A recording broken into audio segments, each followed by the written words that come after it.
And we still have summer. Yes. I like it. That forecast is not going to change very much into next week, really. So I think it's still safe to say you can break out the flip-flops and the shorts a little longer. Yes.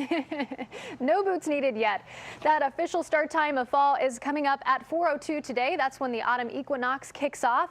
And you might be starting to wonder when the leaves are going to be changing. Maybe a little bit early to worry about that because our peak in D.C. not coming until late October to early November. And if we continue to be as dry as we have been, that could potentially impact the color of the leaves. So we'll definitely bring you the latest on that. We're not in a drought right now in the D.C. region, but really no worries in terms of rain. You can see mostly cloudy skies out right now at National Harbor. It's due to Jose off the immediate coastline. Some of those lingering clouds coming in. A little bit of some breaks of sunshine through this afternoon and this evening. Notice our daytime high today about 85 degrees, certainly above our average. This time of year should only be making it to about 78 to 77 degrees each afternoon. Weekend forecast, really no worries. Bright sunshine Saturday into Sunday. And notice our daytime highs. We're talking upper 80s, almost at the 90 mark by Sunday. So certainly a summertime feel. If you are going to be getting out, maybe exercising outdoors, just remember to stay well hydrated. Here's a look at your Redskins forecast at FedEx Field on Sunday night. That's a start time of 8:30. So if you're heading out early to maybe tailgate, grab some dinner before the game.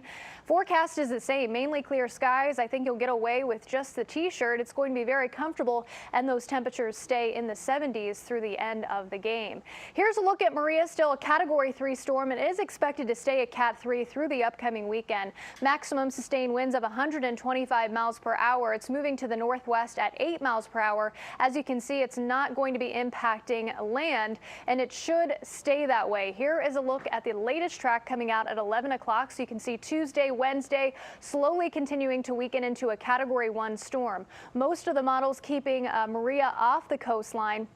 But this is a forecast that we have to remember could update and change as it is many days away. So the Storm Watch 17 will certainly bring you the very latest. I will say impacts already going to be felt later today along the Carolina coastline in the way of some higher swells, rough surf, and also rip currents. So just a heads up, if you're heading to the eastern shore this weekend, maybe to cool off, it is going to be pretty rough out there. A very quick look at your extended forecast shows really no worries into next week. Looks like our next chance for some spotty showers arrives Wednesday into Thursday. Adriana, back to you. All right, thanks, Molly. Well, happening tonight, 2020 is digging into an alleged murder for hire plot. A doctor and veterinarian couple charged with hiring a hitman to kill their exes. ABC's Deborah Roberts joins us now with a preview of this. And Deborah, this is a pretty bizarre story.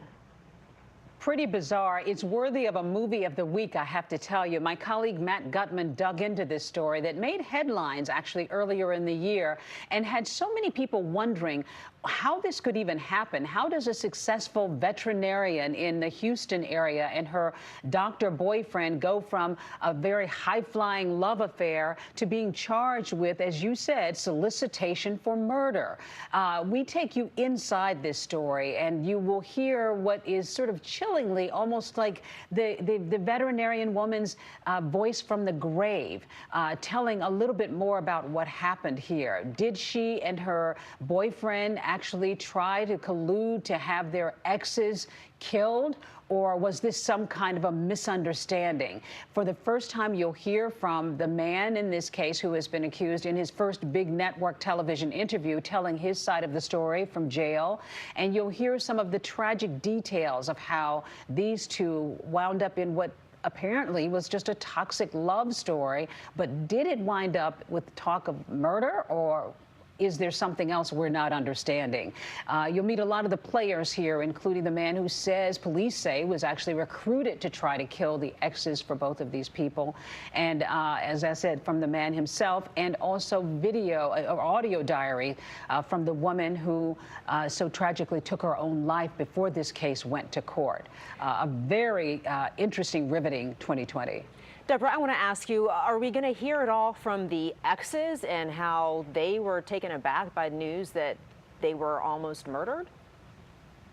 Well, there certainly is a lot of detail in this story about what the exes felt about this, and you'll find out how police essentially recruited them in a very elaborate sting operation, pretending that the two had been killed, getting them to even sort of fake their own deaths, as it was, on camera and on videotape, to try to trap these two folks to figure out what exactly happened. So you'll hear all about this convoluted plot and what the exes felt about this as it played out. And of course, the story still is not over because there are court trials to come.